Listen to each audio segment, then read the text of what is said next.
Okay, well, this is going to be my first video regarding Creeper, also known as Trapped in Amber. I've been wanting to do some video updates as I've gone along in the writing process to add to what will hopefully be some sort of DVD of some kind. Maybe these will be released online as I progress, I don't know. But just wanted to sort of, keep like a video journal of what's been going on because I don't really have many making of special features, at least in the amount that I want to. So I've been working on this script. It's about 20 pages now. It's been quite a challenge being being the main writer, not the sole. I've had lots of help from many people, lots of input, but it's been a challenge to have a story that came from me that I'm trying to figure out the bulk of. And I've been going through it now, trying to finalize everything. I've been going through looking at it in terms of the sounds that would come through. I've been looking at it in terms of drama and how it intensifies. It is a short film, so I can't really have a traditional three-act structure in the way that a feature film would, because everything's sort of condensed, and you don't really want to take a feature-length film idea and shrink it down into a short film idea. Short film should have sort of like one specific turning point. A short film ideally should have a single moment of change in the character, or at least should have some sort of change in the way the audience perceives the character. This script is going to be, character-driven. It's not going to be plot-driven so much. There will be challenges along the way for Creeper, but primarily it's the audience's adventure, so to speak, in learning about who this character is. So I figure maybe at this point, right here behind me is a wall of cards that document each main scene, and I've color-coded each scene with a different color tack to help me better visualize how the drama is building and folding and all that.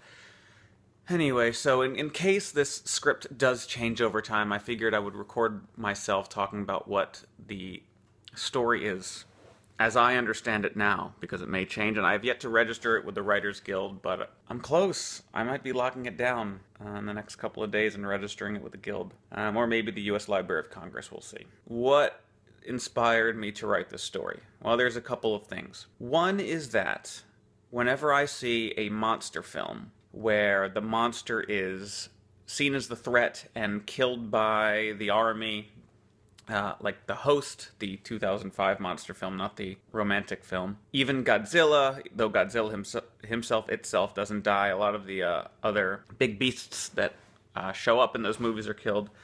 Cloverfield, movies where the monster is seen as the enemy. I always felt bad for the big monster, because it's not the monster's fault that it's the size that it is. It's not its fault that, it's probably terrified and from being shot, and that's why it's stomping around nervous. It's probably why it's attacking us, because we're shooting at it and it's nervous. Super 8 kind of tackled this. They sort of gave you some empathy for the monster. But I always felt bad for the monster, and I wanted to tell a story where you felt bad for the monster. And I'm just, an independent filmmaker. I don't have the budget to create a literal monster. So what I decided to do was write about a human that might be seen as being a monster to us, someone that we would dislike very much at the beginning, someone we would want to stay away from. And then I want to try to work to gain the audience's sympathy for him by revealing who he actually is and what led him to be the way he is. And currently, this is a spoiler for the ending, I don't know where this little video will fit, but he will die in the end of this story, just as the monsters die in the end of monster films. And I want the audience to feel bad for him once he died. Maybe they still won't love him, but they'll at least have had an understanding of him. So that's the first place that this inspiration comes from. The other one, which is a little bit more superficial, I guess, I had been working on a short film a couple years ago, and there was fake blood involved, and the lead actress who got blood on her shirt needed new shirts. And she was a very petite girl and said that I might have to look into the kids aisle for shirts that are her size. And I found myself in the kids aisle, and I'm so far removed from the idea of having kids myself that I forget that that's a normal thing for other people to have kids. So I'm walking around the kids aisle and just feeling very uncomfortable because in my head, in my naive head, I'm thinking, oh, I'm this adult. Why would I be in a kids aisle? People must think I'm some sort of creepy person.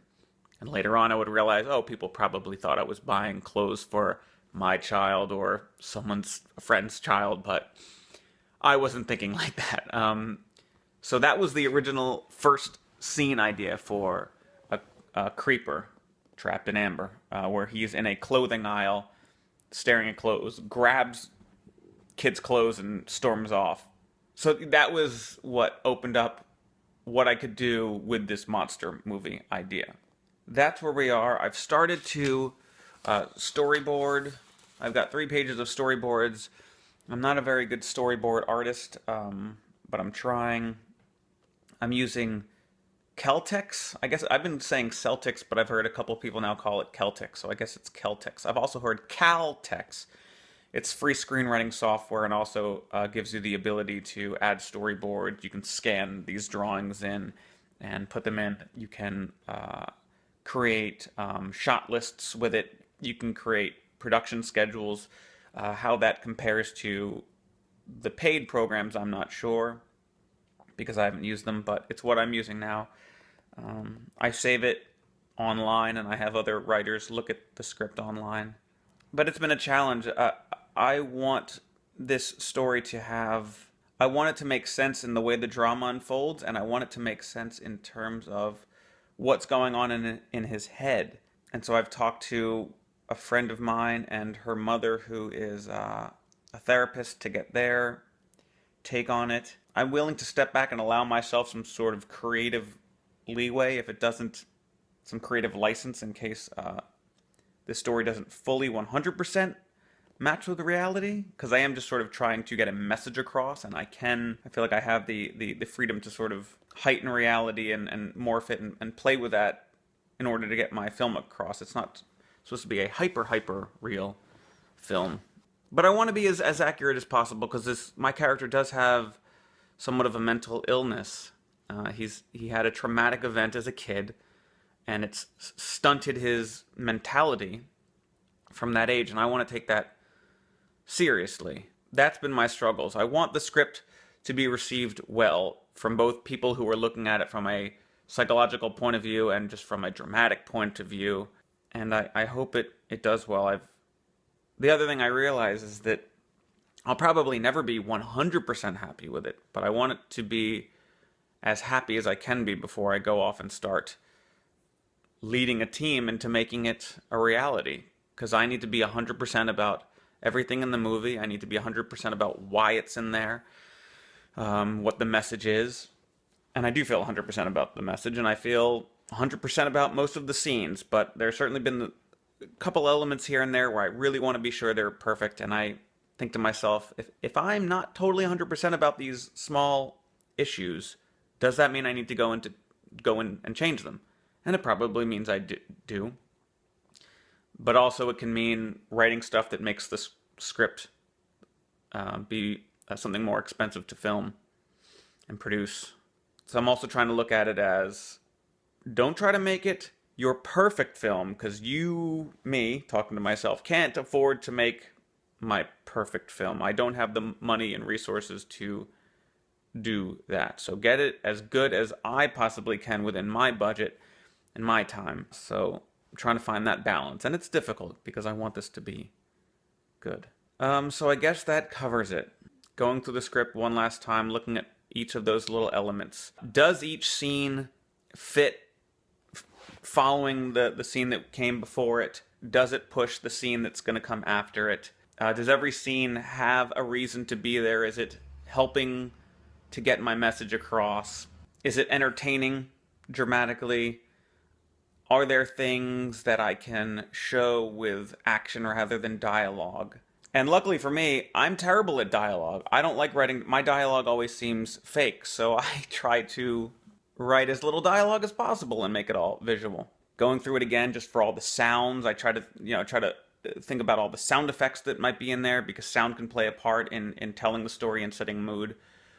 Music that might be in there. I have a playlist that I listen to on repeat as I write. Trying to think in terms of camera moves. I need camera moves and angles that also help build dramatic tension in the story, but is also entertaining. I've kept very static cameras a lot. Camera shots. The first step had a lot of static camera angles. I want to try to give Creeper a little bit more dynamic camera moves, and not just to be flashy. Not I'm trying to see how dynamic moves could help push this film, and that's what the storyboards are for. I'm trying to teach myself how to draw, because there's nothing too offensive. This is the first couple of shots. The wall of underwear there, the creeper looking at him, then grabbing it. We're dialing behind him as he takes the underwear to the checkout. He comes into his apartment, throws it onto a chair. So they're not terrible drawings, but they're not detailed like you would see in professional films. I don't have any shading or anything, but I will scan each of these into my into Celtics, and I can put them in there, and we'll see what happens next. I'm going to try to keep video diaries, so to speak, on how it's going. Oh, and the amount of time that it's taken to write these 20 pages. I mean, it's been off and on. I won't write for an entire month, because the story is kind of there, but there's just I don't know what else to do with it, or I don't know how to work this one particular thing that's in the script but could be better. And sometimes, yeah, it could be weeks, it could be months, and I just don't know. And if I just step back and just live my life, maybe I'll see something in a film that sparks something, or I'll be out and just something in life sparks something. And I'm excited to work on a film that doesn't have a tight time deadline. A lot of our other films were Project 21 films where we had 21 days to do it all. So it's been only a week writing and only 2 weeks shooting. And those 2 weeks, generally we only had 3 or 4 days of those weeks to shoot. And then a week of editing. So I'd really like to be able to do the best I can without having those serious time constraints. But we'll see what happens, because there's some things in this script that are concerning to me in terms of how I'll be able to pull off getting them. There's some locations I don't know if I'll be able to get, and if I do get it, how long I'll even be able to shoot there. There's an ambulance that I wrote in. I've always avoided writing scenes with ambulances or police cars or fire trucks because I don't have access to those, but I've been looking into that. There are just independent ambulance companies that will rent out their ambulances. I've seen people selling old ambulances. Maybe I can rent it from them for a few days. So we'll see. And the other thing is, like, you storyboard for so long, you get a very specific idea of what the rooms look like. I've had this idea of Creeper's apartment in my head since day one. But when I start scouting for an apartment, I might never find an apartment that looks exactly like what's been in my head. And I might have to totally reimagine how it's going to be shot. And that kind of worries me, because I have the entire flow of the film is in my head, and that flow is partly dependent upon some of these shots. I want to get a panning shot this way because cutting into this other shot that's more of a tight shot. Like the styles of shots all I've been working in my head to build up to something bigger, to add to the drama. So if all of a sudden I'm at these locations and I can't get the shots that I intended, how is that going to affect the drama?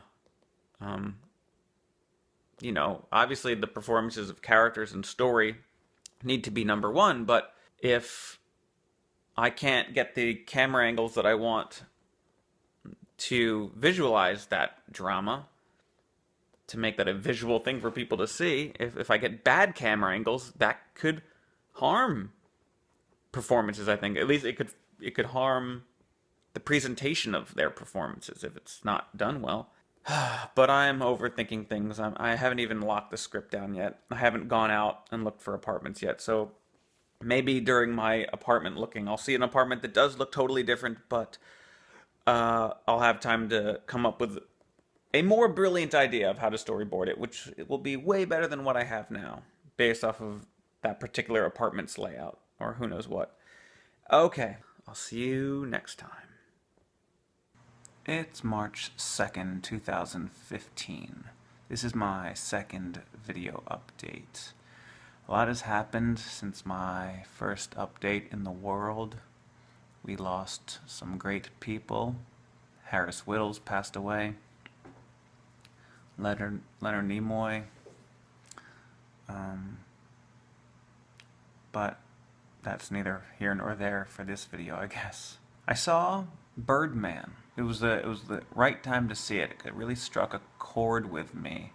If you have not seen Birdman, stop now, I suppose. I'm not really going to give any specific plot spoilers, but I want to talk about it because it comes in a time when I'm working on my own project. In Birdman, there's a couple scenes that talk about the artist and their relation to art, their own art and the art world. And it's funny, it started in the beginning of the film. Edward Norton is coming in to sort of save the film. He's the star actor, and he comes in, already knows his lines, and they start workshopping some of the scenes, and they talk about, you know, your character says these four things, but they're all the same. You're saying the same thing in all four lines. Just remove three of them, and you have the one. And then they talk about how to deliver specific words in each line, and this is all the stuff that I've been working on myself, in the script anyway. And how to perform the lines would come during production. But it was still fascinating to see that. And then there was the whole philosophical discussion of what it means to be making anything, and what does it matter what you do, and who cares what you make in the scheme of things.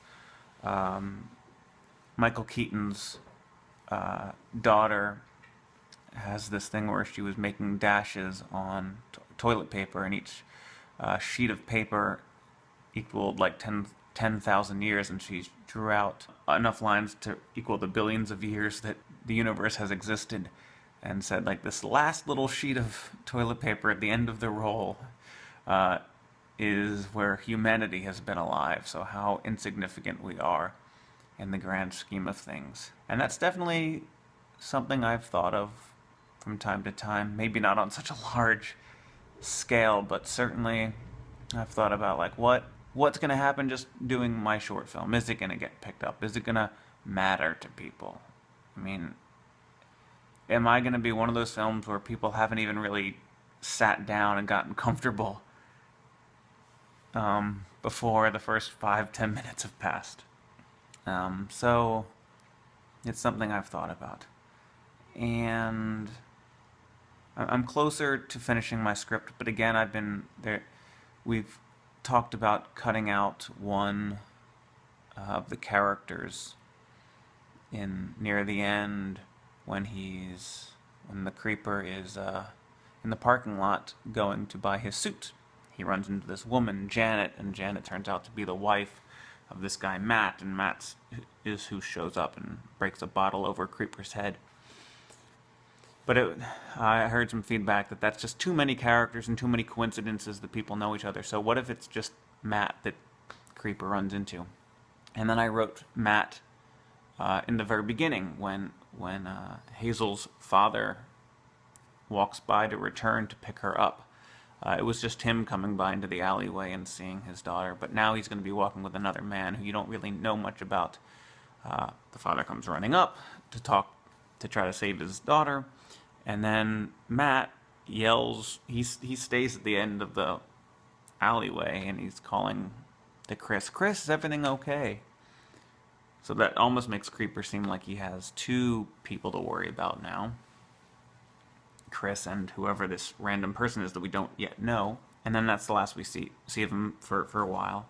And then he'll return, Matt will return to the film in the parking lot, and I'm still have it where Creeper, he bumps into Matt's cart, and they said, "Excuse me," and Matt's on his phone and doesn't recognize him. Really, says, "Have we met before? I feel like I've seen you before." And then they go off their separate ways. Creeper just kind of blows him off. Matt sees him for the third time in the clothing aisle. I have it now where at the end of the film, Matt is at his house as he always was in the script, saying, "Hey, and he says, I remember you now. You were in the alleyway with my friend, and then I saw you in the clothing section, and guess who just called me to say you were at his house?" And then he breaks the bottle. Now, I don't know still if that works. Is that enough motivation for Matt to want to break a bottle? I did always think from the beginning that the bottle breaking over the head was this sort of overtly extreme scene, because I've seen several foreign films where the ending just kind of gets ramped up and it's like out of control, crazy, and it's kind of unexpected. And I like that. Just personal taste. I just like how it comes out of nowhere. It's not really believable. You know, if you've gotten lost in the film and it's like reality to you, this kind of takes you out of the reality of the film, and you're like, "Oh my god, I'm watching the film, and the film is doing something crazy." I'm okay with that. This is spoilers now with Birdman. The ending of Birdman has that kind of crazy, surreal, metaphorical thing going on. I'm okay with it happening in my film. I'm okay with this guy. It's supposed to be that everything's just happening at once, and everyone's after Creeper, because that's kind of what it was all building up to, I guess, I suppose. But I'm still kind of working on it. And then I saw stuff online, other people doing other projects, lots of crew members and equipment, and here I am by myself doing this little video, and who knows what. This is where it kind of ties back to the Birdman of what does it all mean? What does it matter what I do? I have to start from scratch. Building a team. But in happier news, I'm not drawing storyboards anymore. I'm using this pre-visualization software called Shot Pro or ProShot. I can't remember right now. And I was doing it on my iPhone, which is good and fun, but I was able to transfer all of that to an iPad, and it's so much nicer to work on an iPad. And I'm really enjoying doing storyboards using it. I learned how to do it pretty quickly, and it's been a joy to work with. So those will be my storyboards, and that's been fun. So yeah, hopefully next week, I feel like I keep saying it, but next week I think we're gonna lock it up. I know I keep saying we're gonna lock it up, but I do get closer each time, even if it's not locked up. But I think this time I'll have it locked and I'll register it, and then I'll start worrying about who the fuck I can hire to work on the movie with me. Okay, well, it is January 10th, 2017, and I haven't done a video update in a long time. I don't even know when the last video update it was. Right now I'm dressed a little awkwardly because I'm in the middle of doing dog jobs and it's getting cold out, and I thought I would try this little fleece hoodie thing underneath my winter hat, because it's pretty cold, but the longer you're out, the colder you get, and I'm out all day, so figured I'd bundle up. It's been an interesting several months. There have been good parts and bad parts. It's disappointing to me that I'm still recording yet another video blog entry where I haven't made my short film. I haven't really worked on any short films. I haven't put myself out there to work on just corporate projects or anything. I just started to do that recently, put a few advertisements out on the Craigslist, which isn't really the best place to advertise, but what are you going to do? I signed up for a couple film meetings, which I got to do. We watched this this webinar on creating a better resume and locking down job interviews, and I took that and I translated that to what I was doing for film, so we'll see if utilizing any of those tips work. But I finally had a full read-through of the script, Trapped in Amber / Creeper. And I'd been away from it for so long and I've made so many changes, and there were some that were on the cloud, but then the program I was using, Celtic, shut down the cloud, so I had to use local files. And at this point, I'm not even sure what my most recent copy of the file was, so I took what I thought was my most recent copy and I switched over to Final Draft. Finally, Final Draft. I looked through it, and there were so many things I wanted to change, so many things that didn't fit well. It didn't flow well. There were parts that just seemed in the script that just, I don't know if overindulgent is the word. It just felt so self-aware that it was a movie trying to bother you, and it felt kind of like a one-trick pony at times, where I just kept repeating similar type of scenes. There was a monologue that the main character speaks halfway through the script, which I remember as I was writing, I was bearing my soul, but reading it back, I'm like, well, what is going on here? And then I thought, I thought I remembered cutting this down, but it was still this huge long thing. So I cut it down. There was a scene out in the parking garage, the parking lot outside of the store, the clothing store, and I had reasons for it at the time. I was trying to use it to more fully flesh out who this character was, in him meeting a character and them talking about his background.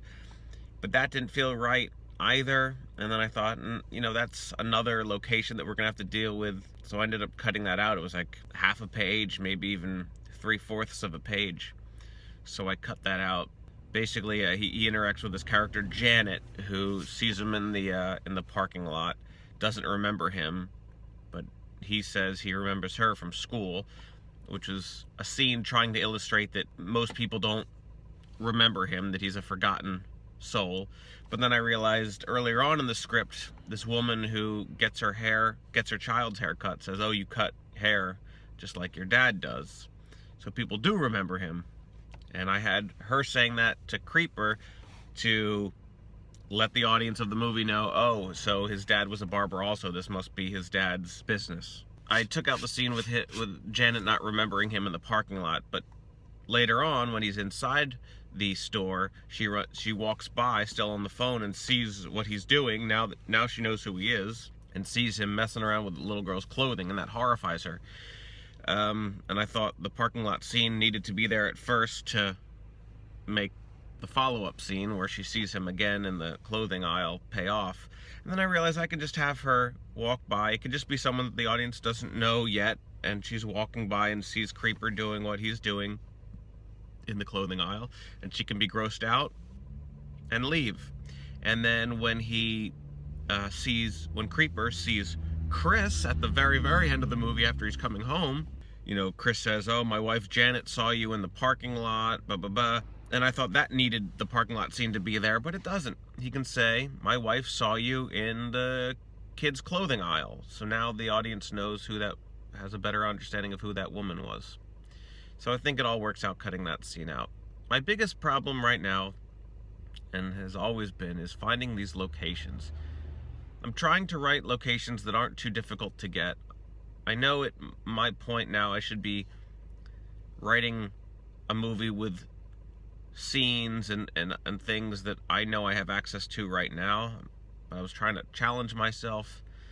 And a barbershop is just, I know it's been done in movies before, but I think barbershops look really nice. It's just a nice location, and I think it would just add a little bit of value to my film, having a location like a barbershop, a classic barbershop. I think that would look really nice in a film. The problem is getting one. Still not having a crew. Still not having anyone that can location scout for me. And I'd like to location scout, but I'm still sort of nervous about how to approach people when talking about a film like this.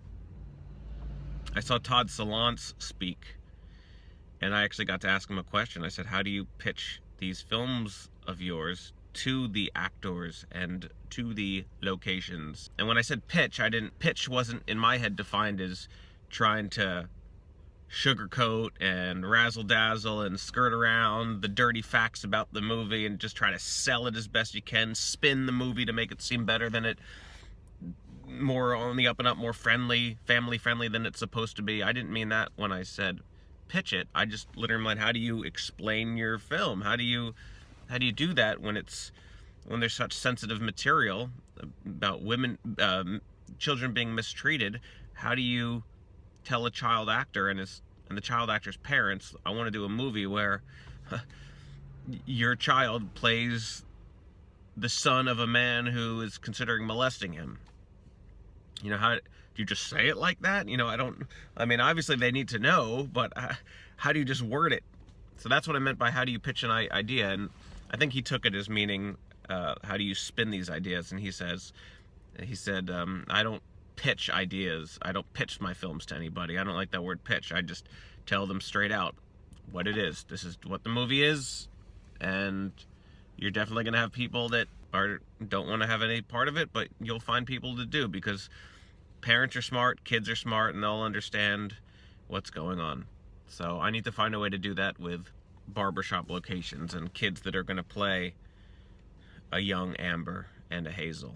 But with my dog walking job, like right now, I actually gotta go now. I don't know how to find time to do both of these things when I'm working all the time, either dog walking or doing wedding videos, and it's tough. And I sit there, the little free time that I do have, I'm watching tutorials on lighting, on directing actors. I just purchased this online tutorial about sound, to do sound stuff that I've had in college, but the software and technology has all been updated, and people are using different things now, and I need to keep up on all of that. And it's something I enjoy. I like getting this information, even if I know some of it. It's just enjoyable to keep it refreshed, and I like to hear new perspectives.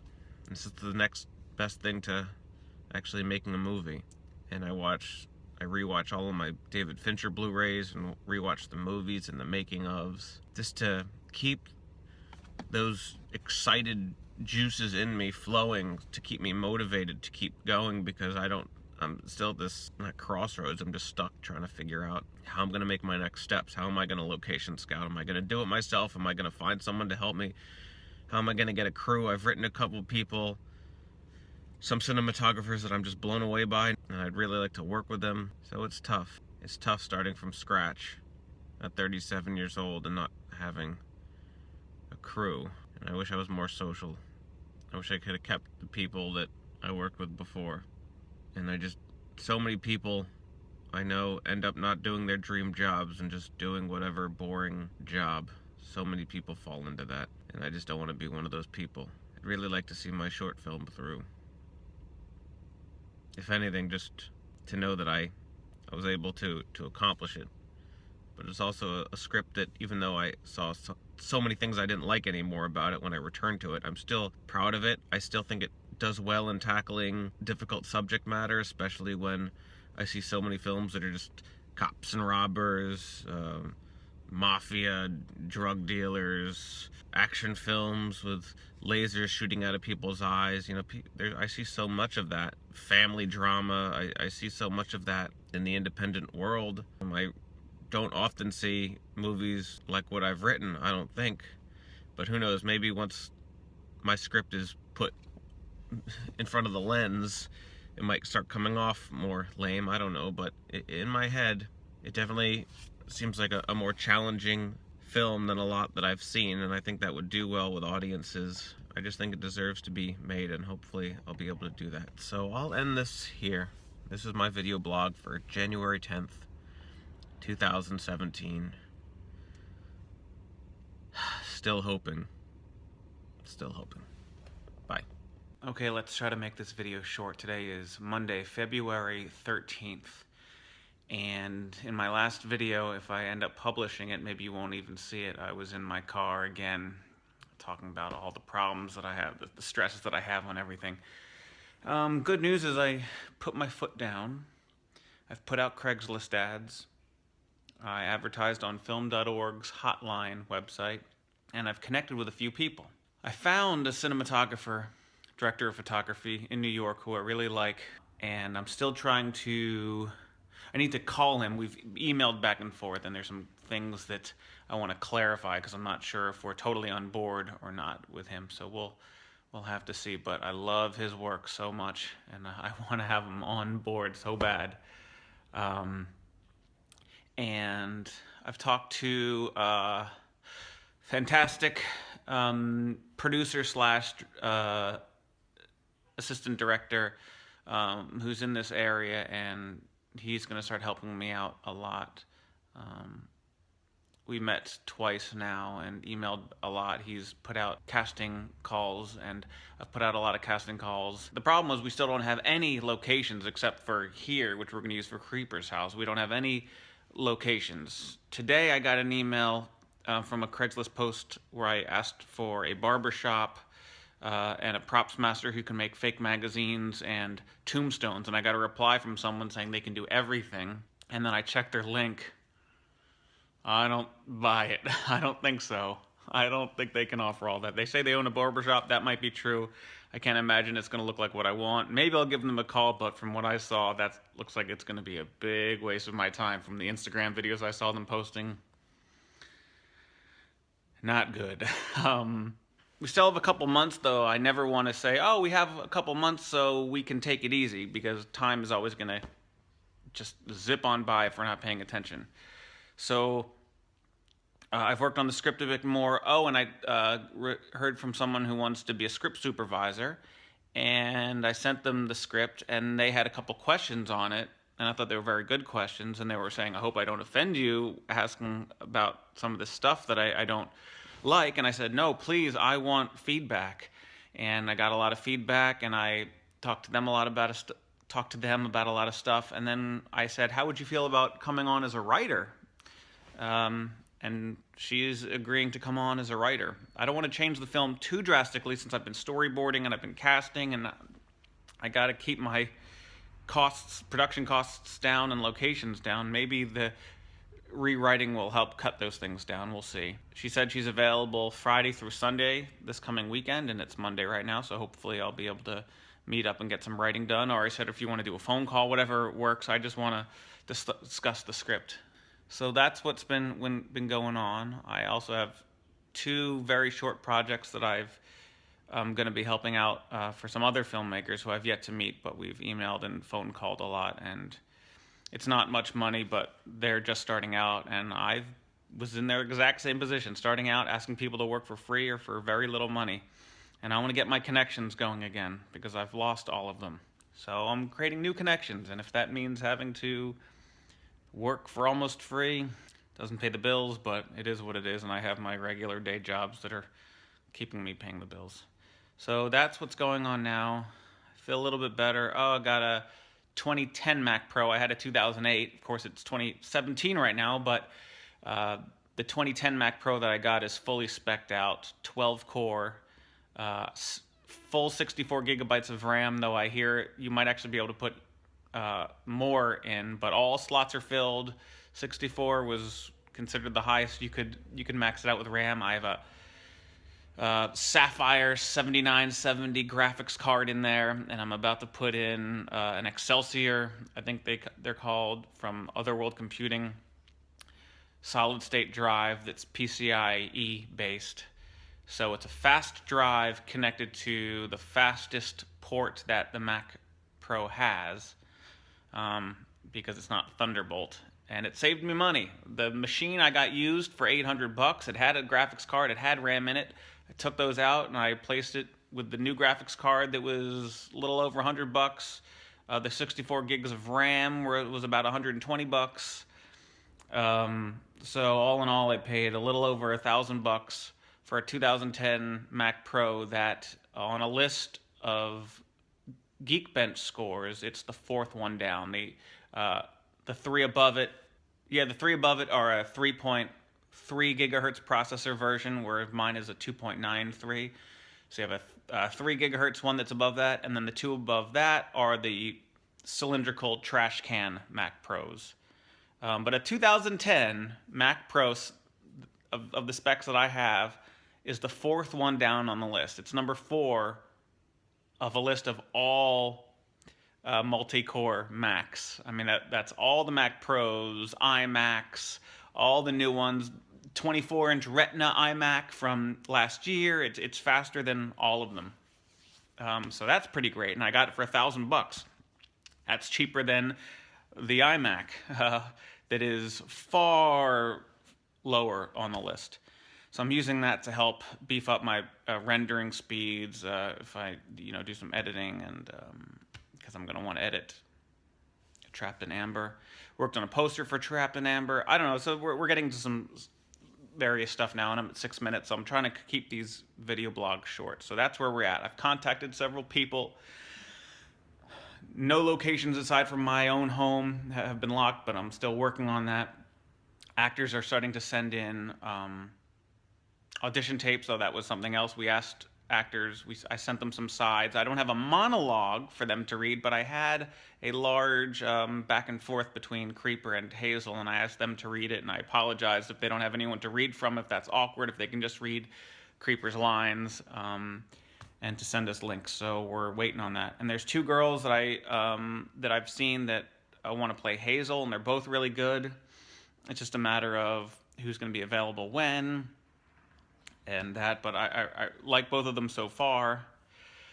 And now it's a matter of getting Creeper, who's obviously going to be the crux of all of this. Their performance needs to be magnifique, because this is a performance-based film. This is not a special effects film. This is not an action film. We don't need to worry about gunshots except for the suicide. We don't need to worry about big fight sequences. This is a movie that hinges on performance.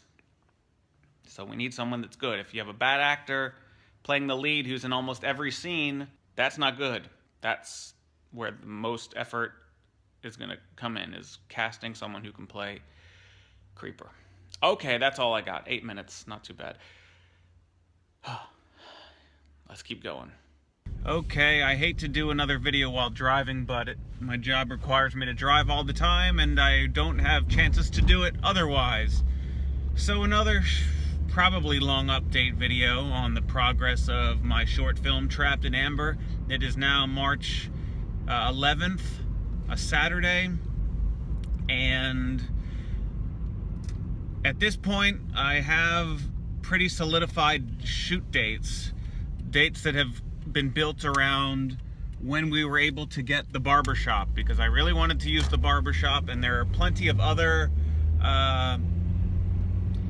locations that we could use for other scenes, for the playgrounds. I wasn't as committed to any specific playground as I was the barbershop, so I really wanted the barbershop, and I've been in contact with them off and on.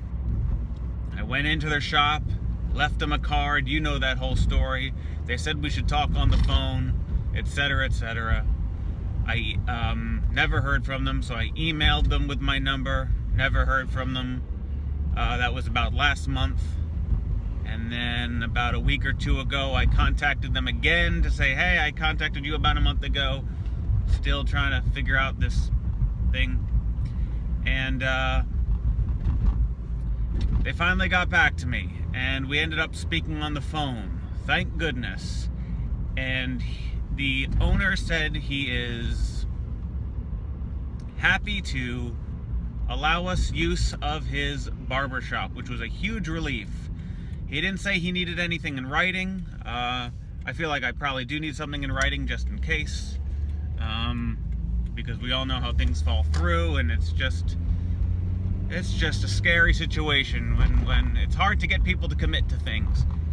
And after this long conversation about, what the film was about and why I wanted to use their location specifically, I realized at the end of the conversation I never told him how long it would be. I said I would need it for a full day. He's off Mondays and Sundays, so those were the best days, so we picked a Sunday. So I had to email him back when I realized I didn't tell him that all day meant literally all day, that it might be from 9 a.m. to 10 p.m. And I emailed him back nervously, and he said that was okay. Whew. So now that Sunday, it's Sunday, May 28th, I believe it is. Sunday, May 28th is when we're going to shoot the barbershop scene.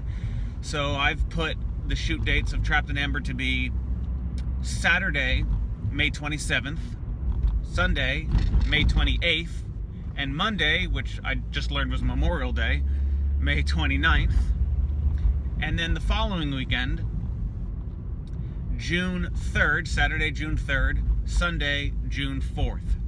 Those are going to be my shoot days, because when I was doing scene breakdowns, I couldn't cram everything into 4 days. There was some spillover, and I had to find a 5th day. That is, of course, assuming that all the scenes that I've scheduled based off of my storyboards, each setup would take as long as I think it might. Some scenes may take longer than I've anticipated. Probably most of them will take longer, but some of them might take less. And hopefully the cameraman will be able to, I call him the cameraman, hopefully the cinematographer, director of photography will have insight and ideas and ways to shoot a scene that is simpler and takes less time and has less setup, so we can be done earlier, and then maybe we can get everything all done in 4 days. But tentatively right now, it's 3 days in May, 2 days in June. I looked at 2 playgrounds. There's one at the Allens Lane Arts Center that I would like to use that I think could work, where the ambulance pulls up. I called them. They said that they don't own the grounds that their building is on. It's owned by the city, I think the Parks and Rec department. So I have to contact Parks and Rec, and that makes me nervous that they're going to ask for all kinds of insurance and this, that, and the other thing, and charge me up to the wazoo to use the property. I'm tempted to just show up and shoot there on the weekend and hope I don't get in trouble. The other playground is at the Water Tower Recreational Center. I got a call back from them. They say, yes, we can use their property, no problem. The only issue is that on the dates that we would need to shoot, either of those weekends, they have baseball games. Maybe they wouldn't have a baseball game on Monday, but on the Saturdays and Sundays, they have baseball games from 9 a.m. to 5 p.m. Now, I could try to find time to shoot before or after the baseball games, because at that time of year, I've checked the sunrise and sunset. Sunrise is at 5:15, 5:30 in the morning, and sunset is 7:30, 8 p.m. So I would have 3 hours on either side of the games, so that might work. Or I'm gonna have to find another playground. So I'm currently looking for other playgrounds anyway, just in case, because as I try to repeat, nothing is certain, so I need to keep my options open.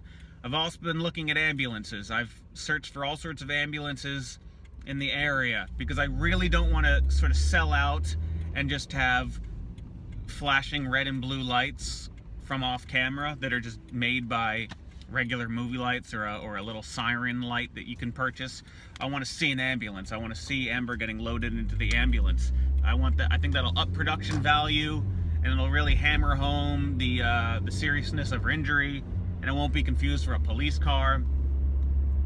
So I really want to get it, and I've been contacting ambulances around the way. I've been Google searching them and Yelp searching, and I found a bunch of ambulance companies, third-party ambulance companies, that I'm sort of equating it to like taxi service.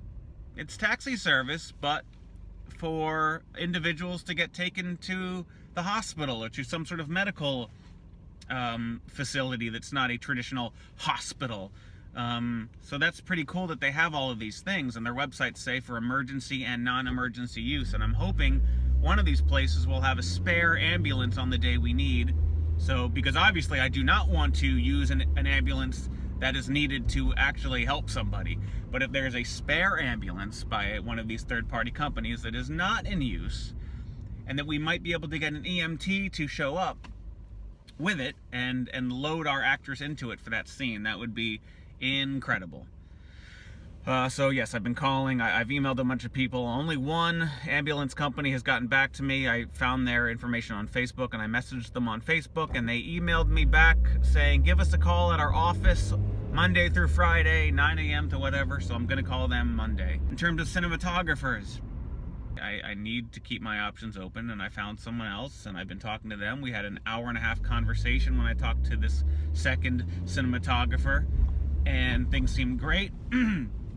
And once I answered his questions, I had sent him the script through email, and now that then he talked on the phone with me, and I had to email him an updated script so he could reread it again with the information in his mind that we had talked about, and I gave him exact dates, and that was about a week ago again, so I'm sure these people are busy and it takes them a while to get back to me, but it's nerve-wracking and I want to hear from them and know if this is gonna work out or not.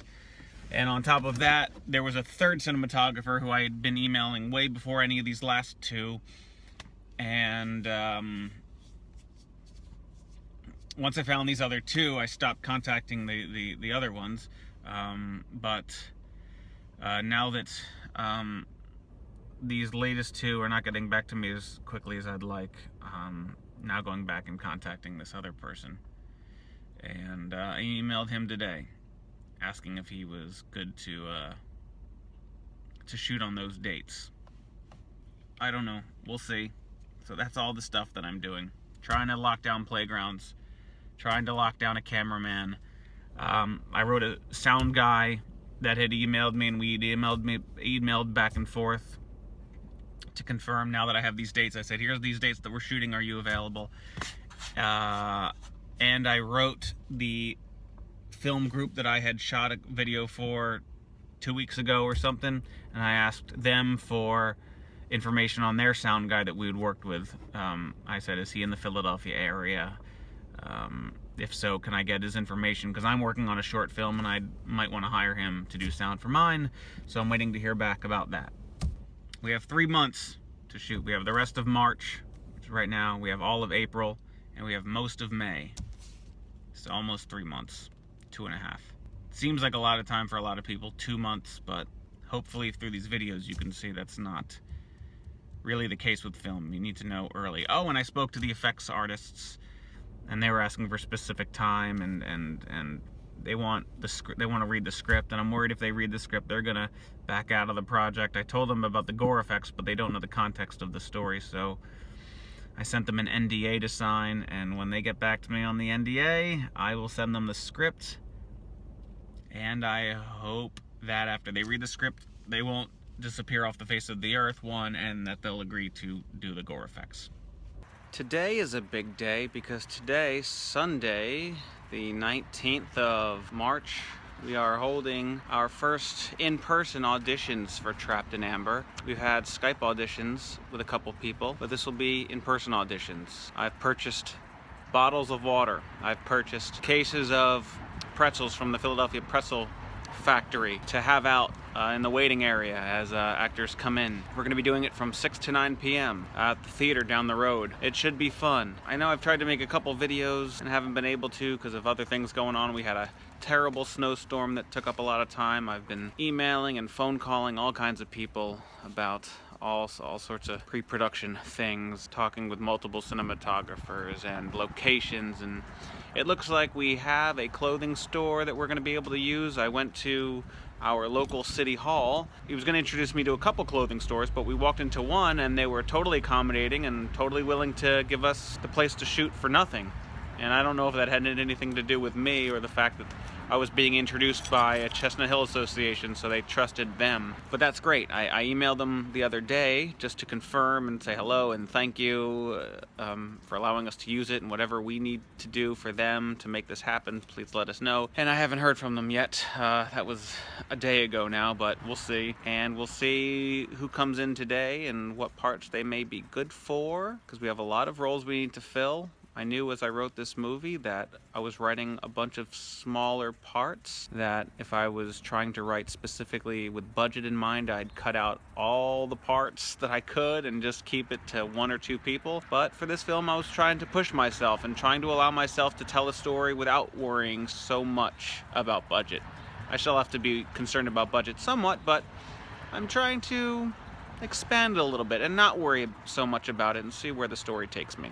Still looking for an ambulance, still looking for a home that can stand in for Hazel's home, but the store looks good. I think we have the playgrounds that we're going to need, and we have the gore effects, and I'm probably going to be signing a contract with one of these cinematographers soon, it looks like. I'm working out days that we're going to need. I'd like to make this a 4-day shoot, but from my script breakdowns, it's a 5-day shoot. The camera guy says he'll help out. I'm not saying anybody's names yet because I don't know who's gonna sign up yet, so I don't want these, I don't want to be saying anyone's name that I end up not working with or who knows what. So, because these are pre-production videos. Once I sign with them, they'll look at the script and find a way to cut it down to 4 days, which I hope to have. So that's that for today. I gotta go get ready. It's about 1:30 p.m. right now, and we have auditions at 6. I'm gonna go in a little bit early to set things up. I'm gonna print out sides for actors to look over and get my camera ready. I have some lights that I'm gonna use in case it's too dark, and it's gonna be good. All right, bye. Bundled up the way I am, you wouldn't think that it's now March 23rd. You can kind of see the 23, it's blurry, but there it is. Because we're getting February and March, and we had March weather in February. Go figure. I never got footage from any of the auditions because it was so busy. It was so crazy. I got there about a half an hour early. I wanted to get some pretzels and some water for everybody, and I went to the pretzel factory earlier in the day to place an order and paid in advance. Told them I have something at 6, so could I pick them up at 5? They said, sure, come by at 5. I get there between 5:30, and they're standing out there with the doors locked, with pretzels in hand, saying we closed at 4 because this was on a Sunday, so they closed a little bit earlier. But that's not what the people behind the desk told me. So I felt bad that they had to wait, but they told me I could come by around 5, and that was okay, and I did. Took the pretzels back. We were there at the auditions by around 5:30. Immediately, our first actor shows up. Early, which is great. It's great when people get there early. I'm glad to see how excited they are, but we weren't ready to get started because we were using a theater which was currently being occupied by the theater actors who actually perform in the space and have shows coming up this week. So we had to wait for them to finish up, and so we could go in. And then it took time to get our things in order, and then it took time for all the actors to get out. We finally got that situated, and before I know it, it was 6:15, 6:20, 6:30, and I never got around to shooting any footage, which really upsets me that I didn't get any behind the scenes footage stuff. But maybe I'll have footage of the auditions that I can use in the behind the scenes feature just to show what we were doing. I told all the actors I would let them know this week, hopefully earlier rather than later, who I picked. After the auditions, I talked it over with Chris, and we made our decisions on a handful of the main characters. We're still tweaking what we're going to do about some of the other characters, but it looks like we have actors on board. It's very exciting, and now we're talking about pay, compensation, travel expenses. And so I'm constantly moving from like, oh, I'm a writer when I'm writing the script. Now I'm a casting director when I do the casting, and now I'm planning out. I'm doing budget. I'm a producer now, dealing with budget and travel, schedules. And if I mentioned, I went to the city hall in our neighborhood and talked to stores. Still haven't heard back from the store that we talked to. I've been meaning to go in. I've sent them a follow-up email. I've been meaning to go in, but I've been so busy with personal things going on. So it's been non-stop for a while, and I'm out doing my dog walks as usual because this is the only time I have to do videos. But I've been I sent out all my first emails last night to the actors who we were selecting. And it looks like our lead actress for Hazel and her mother, most importantly, are on board.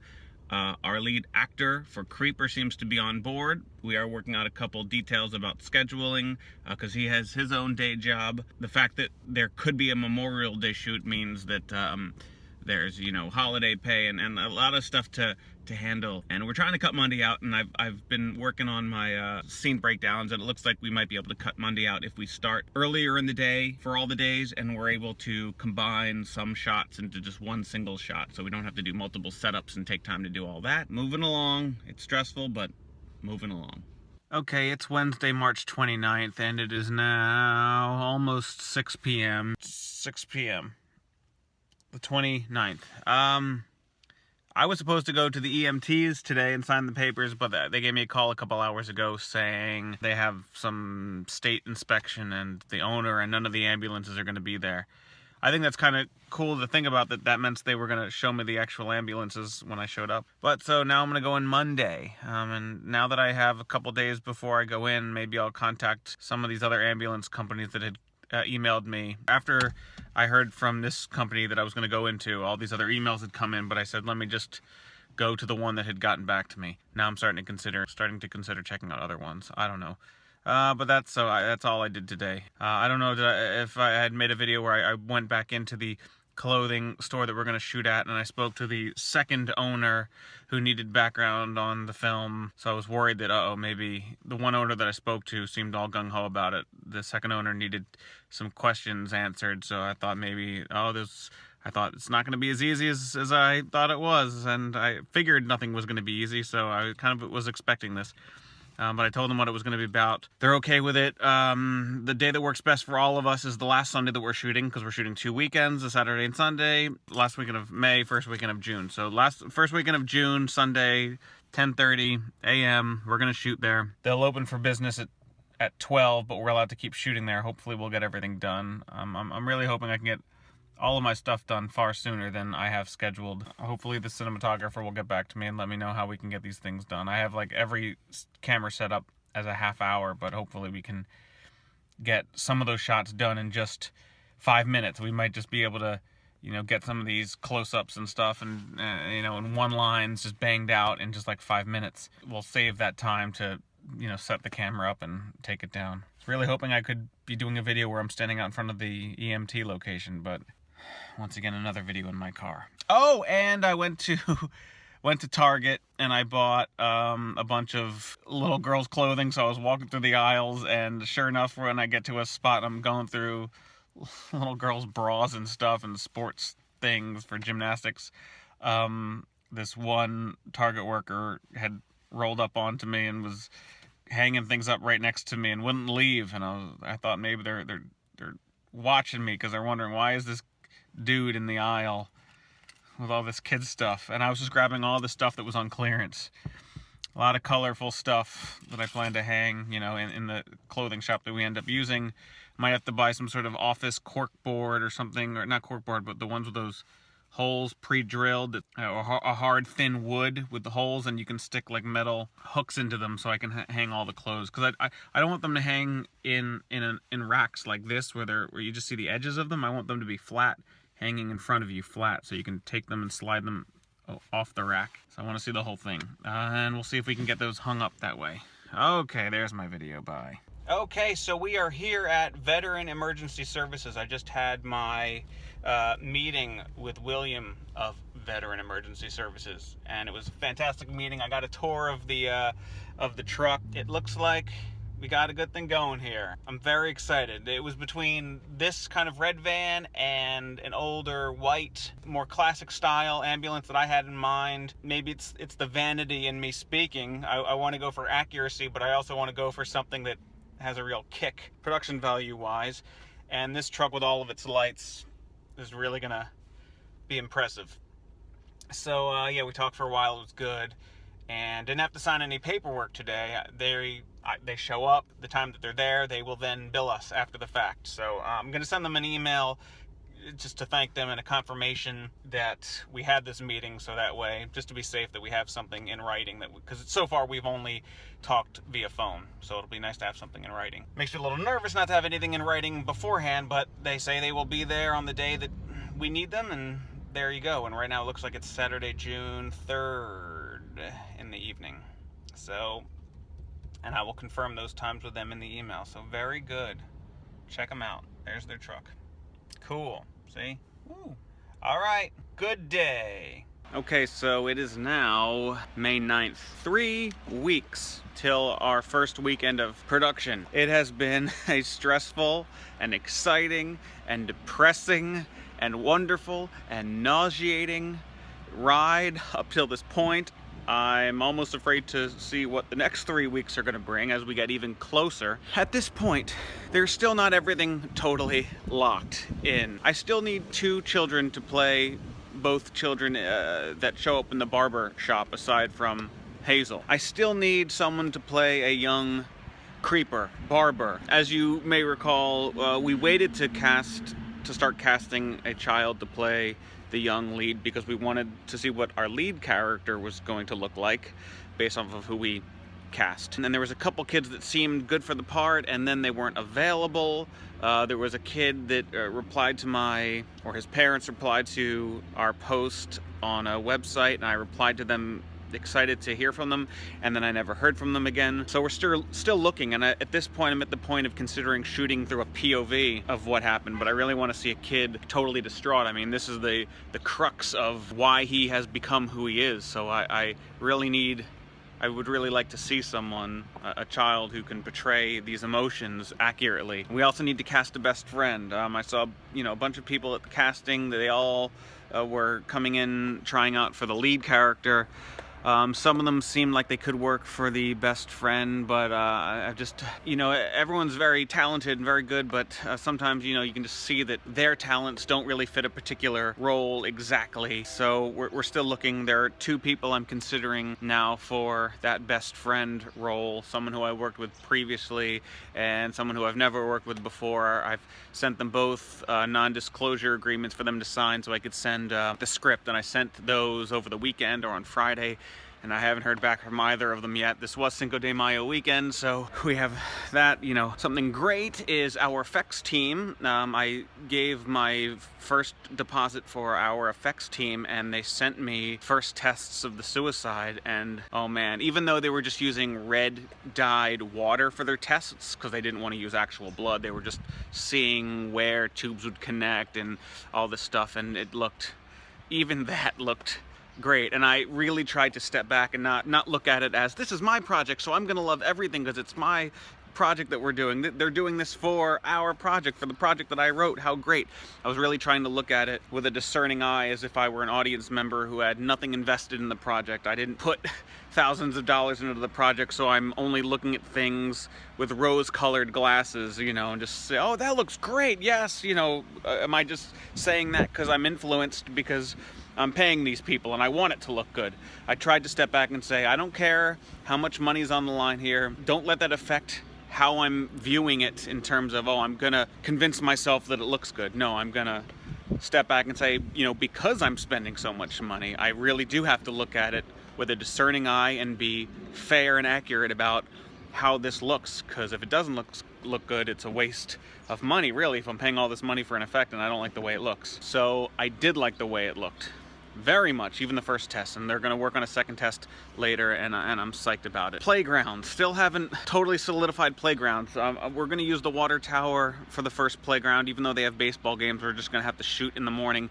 And then the second playground, I was considering a playground where I went to nursery school, and they seemed open to it, but they wanted a physical letter for me to write to them with a proposal. Not an email. They wanted me to write a physical letter. Come on now.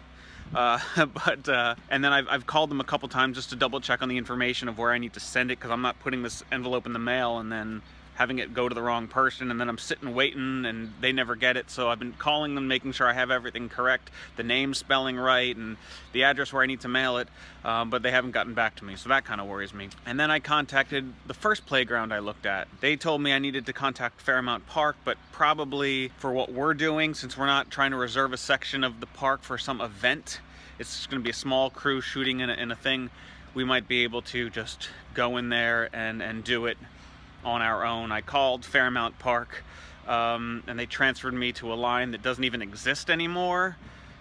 They said, oh, you want this department, and they transferred me and there was no pickup. So it seems like this is an area where we can just go in and shoot.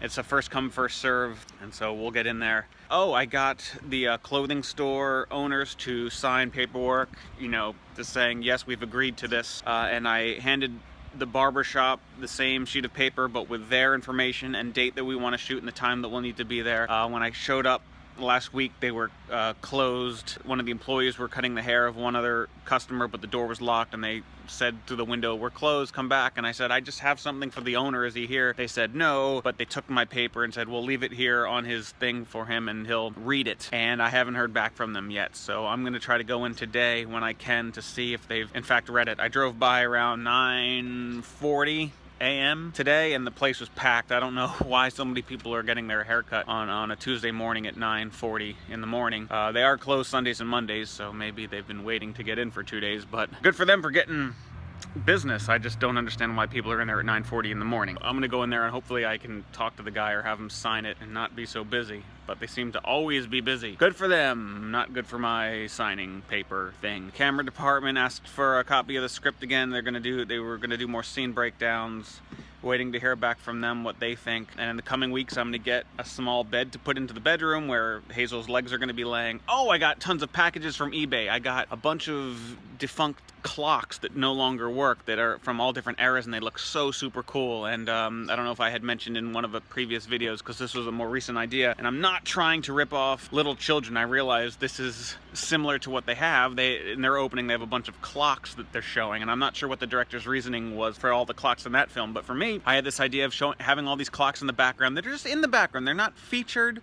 We're trying to make a scene about it. It's just going to be in the background. But I want people that if they're looking at it, will see that it's not changing time. If it's a manual clock, they'll see that the second hand is not moving, and they're all analog clocks, and they're all going to be broken. They're all going to be not working. Again, I don't want to make this a big thing. I'm not going to zoom in on it, get a close-up. I just want it in the background, and if someone happens to catch note of it, kind of like a little Easter egg, none of the clocks in any of these scenes are going to be working. They're going to be frozen in time because our character is frozen in time. He's frozen in a moment in his life. And I think I may overdo the almost 11 thing and put all the clocks at 10:45, 10:50, 10:55. Now, we do have that line in the film where he tells his dad it's almost 11 when he calls him at night, but we have that. I got a Polaroid camera because, you know, the character needs to be looking at pictures of the girl. So on Friday, when we have everyone come in, we've agreed on Friday around 4 p.m. we're going to do auditions. I'm also going to go out to a playground and take pictures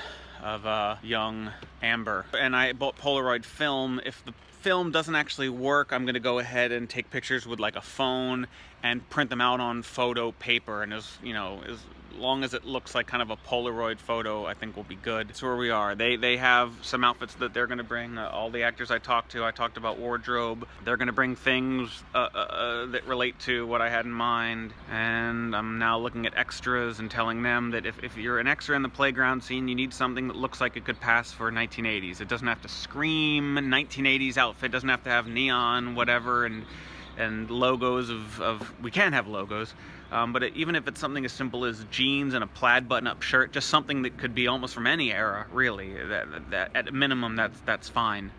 I don't want anything that was made now that looks like it's from the 80s, because those always have a heightened modern zest to them. It doesn't look authentically 80s. The outfit that I bought on eBay for the young Amber character is authentically 80s. It's almost like a little Easter dress. It has little frills around the neck and around the sleeves. That's the kind of thing that there's no way any current clothing maker, they would never make anything like that to sell to look like it was from the 80s, because it's too 80s. That's the kind of things I'm hoping to get. And I guess next today I'm gonna call the ambulance company to verify the time and day that I need them, because they said just give them a call, let them know when they need to show up, and they will, and then however long they're there, then they'll bill me.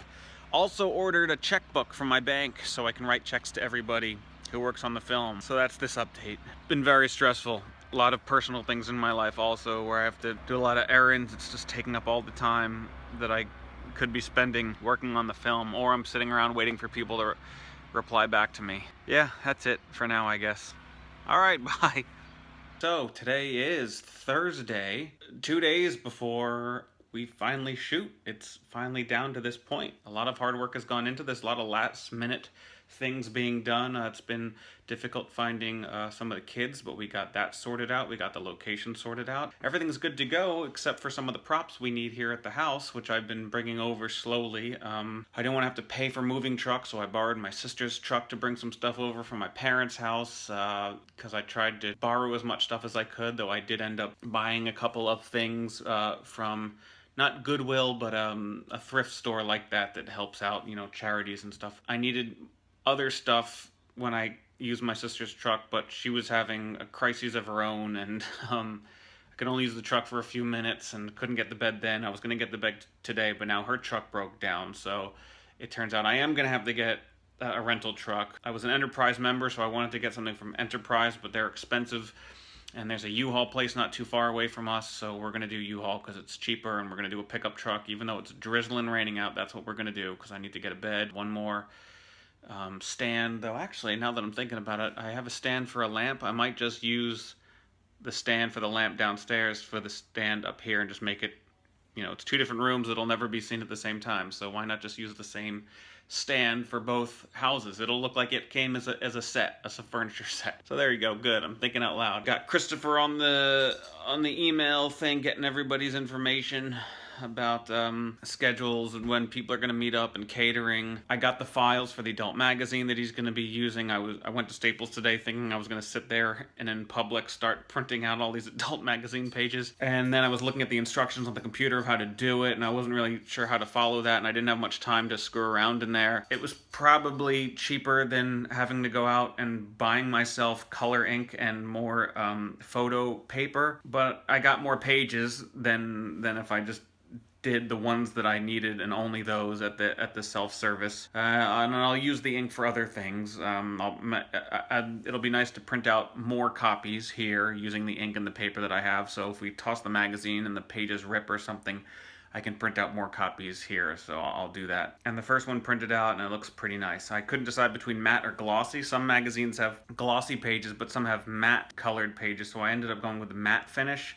Also, because in case there's glare and the camera can't see, like, so you can barely see Team 241 back there because it's a glossy plastic. So things like that, I don't want that to affect camera. I want everything to go as smoothly as possible and cut down on as many possible problems such as glare. So I went for the matte finish, even though I know a lot of magazines are glossy. That's what I went with. It's a photo paper, photo matte. So, and now I have to go pick up the U-Haul, and I booked it for 4 o'clock, totally forgetting that I have another dog walking job at 5.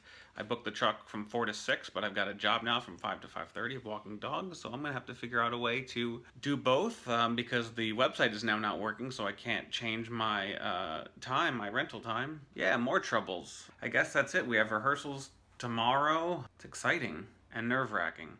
And weather. It was supposed to be sunny all day, then it changed to rain, and then it went to cloudy. I did like the idea of an overcast day, because overcast days mean the shadows aren't going to be so dark if we're exposed for the sunlight, and vice versa. If we need to expose for the shadows, the sun won't be all blown out. So gray skies are actually good for me, as long as it's not raining while we're physically shooting outside, because I want to get rained on. I can put like covering over it, I guess, if we need to get it, but that makes me very nervous about the rain. But now it looks like it's just going to be partly cloudy with possible rain in the night. That's what it said earlier this morning, and then in the afternoon it said some people are looking up weather. I don't know what apps they're using or what information they're getting it from, but it says that it'll just be cloudy with no rain. So maybe as we get closer and closer, it'll be less of a chance of rain. And it seems for this weekend, there might be a bit of rain at the end of Sunday, which is fine because we'll be inside all day. Monday, I'm worried about all the parties that might go on for Memorial Day. I gave out letters to either person on either side of our house to let them know we're shooting, and if they could please keep it down some, and if they needed anything, if we're inconveniencing them at all, please let us know. So that'll be the end of this video. Okay, bye. It's now Thursday night. I did my thing, and it rained a lot.